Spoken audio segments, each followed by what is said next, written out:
OpSail 2012 lets us remember our state's rich maritime history and significant milestones in American history. Here to fill us in are OpSail board members, former Congressman Rob Simmons and Jerry Roberts. Gentlemen, thank you for being here. And you brought some cool props with you. I can't wait to get to that. But first, let's talk a little bit about how the event honors the flag in America's past. Well, the War of 1812 was about the impressment of sailors into the British Navy. And when we declared war on the British, they, of course, attacked Washington, D.C., they attacked New Orleans, they even attacked Essex, Connecticut, New London, and Stonington, Connecticut. But most importantly, in Baltimore, where they attacked Fort William McHenry, our flag was still there after the bombardment, and that's where the national anthem came from. Get out of here. I didn't know that little tidbit. I like that. So this is really exciting. It's not only the 200th anniversary of the War of 1812, it's the 200th anniversary of the writing of our national anthem. That's great stuff. Perfect for the patriotic weekend, too. You bet it is, 4th of July weekend. Jerry, tell me about the event and what people can expect when they head out there. Sure. They're going to be, of course, the parade of ships. Great tall ships, as well as U.S. Navy combat ships are going to be there. There'll be that. At the fort, there'll be reenactors, cannons, swords, the whole business. Wow, look at the turnout there. And you're expecting a million plus this year as well? A lot of folks. And there'll be music. There'll be free music all day long, events. We're going to have all the major museums in Connecticut represented there in the museum village, so people can actually, you know, hold swords and cannonballs and learn all about it. Different museums will have children's activities, maybe making sailboats out of paper or making rope or different things. So it's a really great.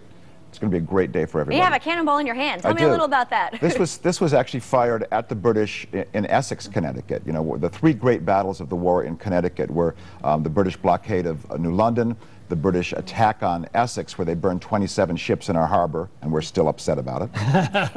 But this is one of the many cannonballs we pulled out of the houses and riverbank. And then they attacked Stonington.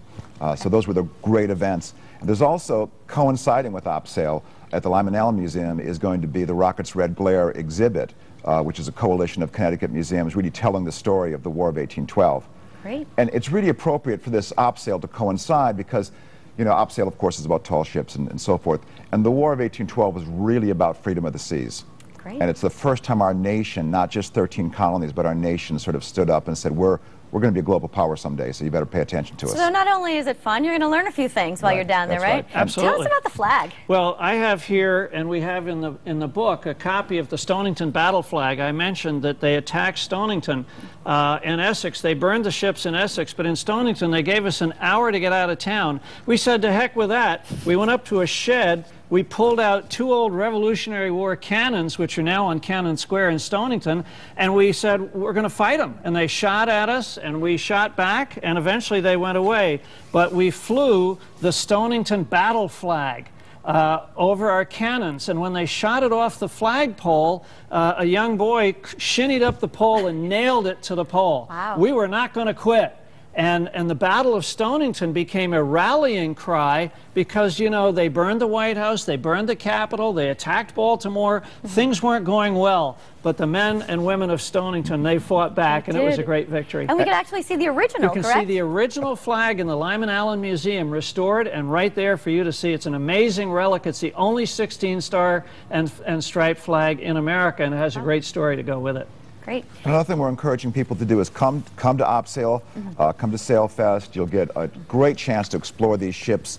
But at each of the museum village sites, people will be able to learn what other places they can visit throughout the summer. And other museums to go to, Essex, Stonington, lots of other places will be there, art museums, cultural museums, history museums. So it's a great chance to show off what Connecticut has to offer. Sure. And we were just looking at some of the pictures of the tall ships. Can we go on the tall ships? Absolutely. Free of charge. Wow, that's fantastic. And of course, the great Coast Guard cutter Eagle, the big tall ship Eagle will be there. You'll be able to go on board that.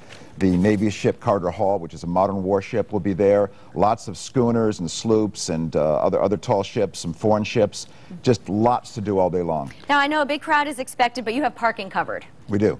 There'll be parking, there'll be remote sites, there'll be ways for people to park their car in a nice, easy lot and then get on a shuttle bus and come through the congestion right to OpSail sites, which is probably the best thing to do, which is why you want to go to the website and really learn the best way, because just to try to drive into the city like you're used to doing, it's going to be tough. Okay. So I would take advantage of our very well laid out satellite parking lots and then free shuttle buses to the sites. And that's really the key. On each of the days, the shuttles will begin to run around 7 in the morning, so you can get there very early. If you want a good site at Fort Trumbull for the fireworks, just come on in, park in the satellite lot, and the buses will take you there. Or, like me, I used to work in New Haven. I love New Haven. Great but I'd city. take the train, the Shoreline East. And that's going to be an option, right? That's going to be an trains? option. You can. They've doubled the trains for Shoreline East. You have to pay a little bit. Takes you right into New London to the station, and they will have trains running back and forth all day. And after the fireworks, they'll have trains to take you home. Oh, so you don't have to sit in traffic. That's fantastic. And